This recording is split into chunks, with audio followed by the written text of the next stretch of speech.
much, everyone. Welcome to Mental Health Awareness Month. The dictionary describes mental health as a state of mental well-being, and it enables people to cope with the stresses of life, realize their abilities, learn well and work well, and contribute to their community.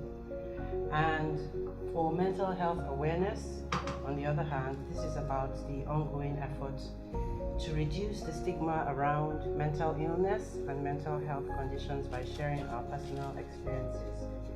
Often because of misconceptions about mental health and mental fitness, people often suffer in silence. And I'm certain that all of us have been through those kind of stages in our lifetime as well as me. Most people often confuse being centered with selfishness.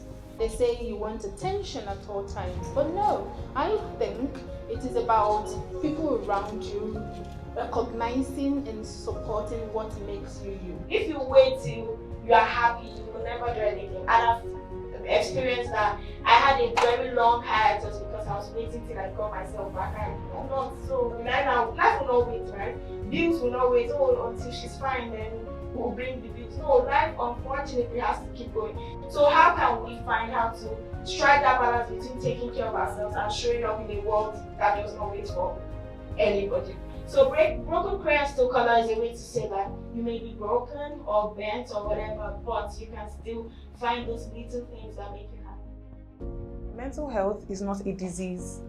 Mental health is not psychosis. Mental health is not madness. Mental health is not a spiritual problem. Mental health is not possession. In this part of the world, there are some certain signs and symptoms you would see for people that have mental health, and when you're not informed, people tend to misdiagnose. Due to the cultural beliefs we also have in this part of the world, you may see some certain signs and symptoms and somebody will say, oh, this person is mad, oh, this one is juju, oh, this one is village people. But these are typical signs and symptoms that will present concerning different mental health disorders. The thing about the body is it respects your soul and it respects your spirit. So if the state of your spirit and your soul is not balanced, your body will definitely break down. And mindfulness is the practice of being present and fully engaged in the moment. The idea is to notice your senses, your breathing, the rise and fall of your tummy as you breathe in and out, your skin, touch, all your sense organs really, environment, smell, being present and centered in the moment.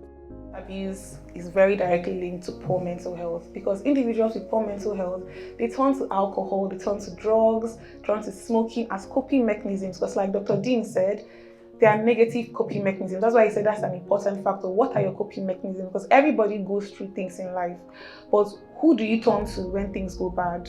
Who do you talk to? Who do you go to for advice? Do you just self-isolate and smoke? Do you just self-isolate and drink? Because that doesn't solve the issue. Then this is good enough, cancel more than enough. Many times we ask, are we good enough? Many people may make us feel like we're not, whether in a relationship setting, whether at work. A bad day is not a bad life. Because the day is bad doesn't mean your entire life is bad. So you are not only are you good enough, you are actually more than enough. So that's an affirmation. And the reason I call Rangers mobile billboards is that when you wear those things, as you're moving, you're not just affirming yourself, you're affirming others, because people will read.